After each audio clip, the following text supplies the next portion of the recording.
Nandito na po si Secretary Delphine Lorenzana. Sec, maayong buntag, Sec. Opo, ito na. Kumusta po, Sec? Alright,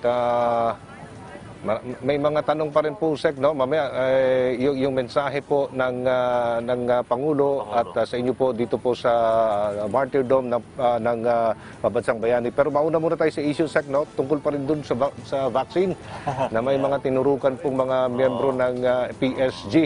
May problema ba tayo doon, Secretary? Ang sabi ng ako personally sa akin walang problema, no? Dahil ang ganda naman yung layunin nila. Opo. Na maging COVID-free sila, hindi sila matatabla ng COVID dahil nga sa trabaho nila kay Presidente, no? Opo. Kaya lang lumalabas naman yung FDA na may violation daw at hindi pa daw wala pa daw authorized na vaccine na sa Pilipinas, ano?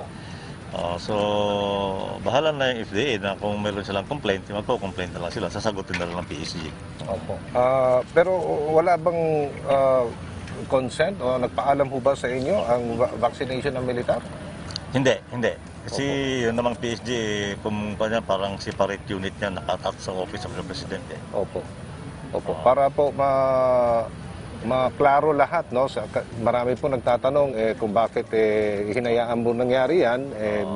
Pero din po talagang mga breach ng panuntunan natin, Secretary, ano po, sa pangkalahatan, ano masasabi niyo tungkol dito sa isyong ito? Ang ano man, mukhang pinapalaki lang natin, hindi naman siguro dapat palakihin ng issue ng ganyan dahil sabi ko lang kanina, the intention of the PSG is good because of the security of the President. Ngayon, kung konti lang sila, siguro wala pang mga 300 yan yung tao sa PSG. And aside from them, wala pang nabakunahang sundalo.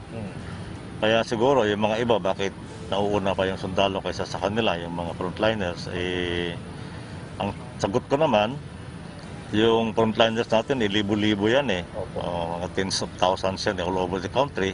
Ang hinihintay natin yung first batch na nininegotiate ni Secretary Galvez na darating sa isang taon pa, sa May at earlier sabi niya that's where we are going to vaccinate, yung mass vaccination ng ating mga frontliners, saka yung mga nasa priority natin, ng priority list natin. Pero ngayon, pakunti-kunti pa lang yung mga dumarating na yan dito na sabi nga ng FDA, wala pa silang ina-authorized na vaccine sa Pilipinas. Ang ano ko naman sa FDA, siguro madaliin naman nila yung pag-approve ng mga vaccine kasi yung mga vaccine naman dumarating dito ginagamit na sa ibang bansa So para naman na magkaroon ng chance yung mga legitimate importers na mag-angkat at para makapag-bakuna yung may mga kaya na pwedeng bumayad. Iba po tayo, kahapon nakiusap po ang butihing governor ng Sulu, si Governor Tan, na dagdagan pa ang puwersa ng militar kung maaari para mabantayan po ang mga taga-Sulu, sir, no? Na hindi po makalabas dahil nagla-lockdown yata sila doon dahil sa bagong strain ng COVID-19. Ano pong tulong na naibigay po ng Defense Department sa kanila, sir? Nung mga 2 araw nang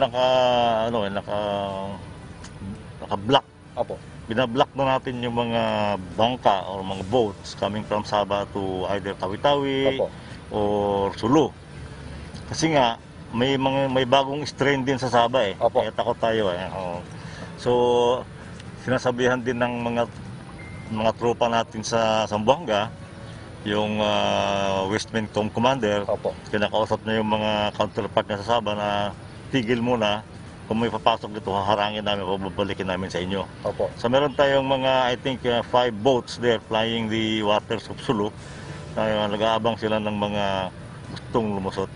So, okay na yung kay sa core. All he has to do is to bantayan din niya yung borders niya, yung mga tabing dagat. Baka alam mo yung mga bangka dyan, maliliit lang may motor Kasi pwede ka nang mag-travel from Sabah to Hulu.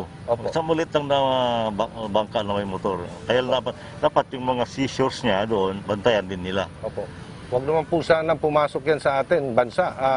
Secretary, wala pa na tayong nabalitaan, nakapasok na yung bagong strain na yan galing sa UK. Ano po mga action plans natin kung sakasakali? Huwag naman po sana. na pumasok? Itong ginawa natin sa pahintulot ni Presidente ay nag-lockdown tayo. We ban the flights coming from UK at saka yung mga bansa na mayroon ng bagong strain. Okay. So nakaharang na na-stop na yung flight dito. So ang inaabangan natin ngayon ay yung mga taong galing sa mga bansang yan na may strain, lilipat sa ibang bansa na wala, tapos pupunta rito. Siguro yun ang ating babantayan. Siguro naman pwede nating susihin yung kanilang passport kung saan sila nanggaling mga nakaraang araw. Opo. Pangalawa, pinapaigting natin yung ating protocol, yung mask, iwas, hugas. Mukhang na-internalize na naman ng tao ng ating tao yung practice na yon. Ang resulta ay napakaganda. Opo. Mga nakarang araw, mga new cases natin is more than 1,000. Ngayon, kahapon is 800 plus na lang yata. Pababa eh. This is a very, very good sign that everybody is cooperating. Opo. So yun ang ating mga ginagawa ngayon.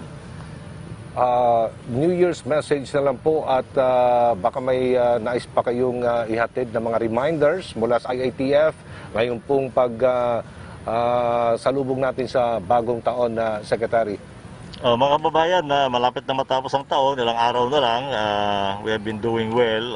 Salamat sa inyo sa pagtupad nyo ng mga alituntunin sa kalusugan na pinapalabas ng IATF. Ipagpatuloy po natin yon dahil para sa ating kaligtasan. Yung mga naglalakbay ay mag-iingat din kayo.